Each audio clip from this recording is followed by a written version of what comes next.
অত্যাধিক খেজুর গাছে ভরপুর।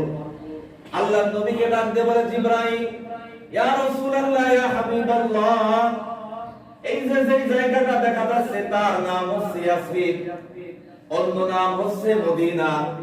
এখানে আপনার হবে হিজরত। সুতরাং হিজরত হওয়ার পূর্বে আপনি এখানে দাঁড়িয়ে এখানে নেমে 2 রাকাত নফল নামাজ পড়ে নিন। আল্লাহর নবী আবার বাহন যন্ত্র করে আরোহণ করলেন। কিছু দূর পথ চলার পরে পয়গম্বর বলতে লাগলেন যে সূরা 3 এর মধ্যে আপনি সিনিন পাহাড়ের পর্বতের কথা শুনেছেন। আল্লাহর নবী হযরত মুসা যেই পাহাড়ের উপরে দাঁড়িয়ে আল্লাহর সাথে কথোপকথন করেছে, ওই পাহাড় হচ্ছে আপনার এখন পায়ের নিচে।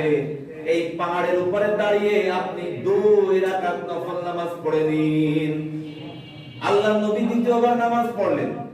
চলতে চলতে যখন সামনের দিক গেলেন, পৌঁছায় গেলেন মাদায়েত নামক এলাকায়, যেখানে ছিল ঘন গাছ।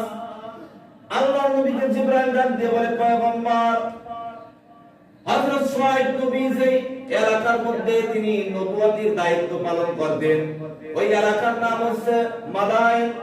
আপনি এখানে দাঁড়িয়ে 2 রাকাত নামাজ পড়ুন। আল্লাহর নবী তৃতীয় পর্যায়ে আবার নামাজ পড়লেন। চলতে চলতে চলে গেলেন ফিলিস্তিনের ভূখণ্ডে।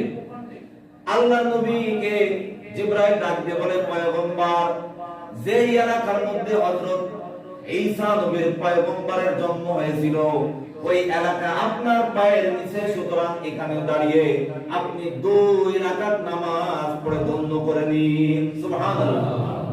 হযরত মুফাসসিরিনে কারাম হাদিসের বিশারদগণ বলেন, এই যে চলন্ত পথে আল্লাহর নবীকে বারবার নামাজ পড়ানো হলো, এইটার দিকে ইঙ্গিতে উম্মত যেন সবর করা অবস্থায় কোনো ক্রমে তোমার থেকে নামাজ যেন না ছুটে।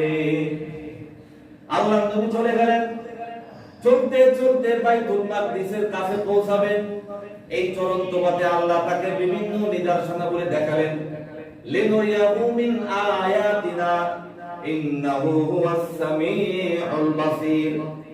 আল্লাহর নবী দেখতে পেলেন একজন বৃদ্ধা মহিলাকে, বুড়ি কুৎসিত এক মহিলা। একবার তাকালে দ্বিতীয়বার তার দিকে তাকানোর কোনো সুযোগ নাই। আল্লাহর নবীকে বলতে লাগলেন, হালুম মাইলি, হে যুবক, তুমি আমার দিকে আসো। জিবরাইল বলতে লাগলেন, মুহাম্মদ সাল্লাল্লাহু আলাইহি ওয়াসাল্লাম, আপনি ওই বুড়ি মহিলার দিকে দ্বিতীয়বার আর চোখ দিয়ে তাকাবেন না। হুজুর জিজ্ঞেস করলেন, এই মহিলার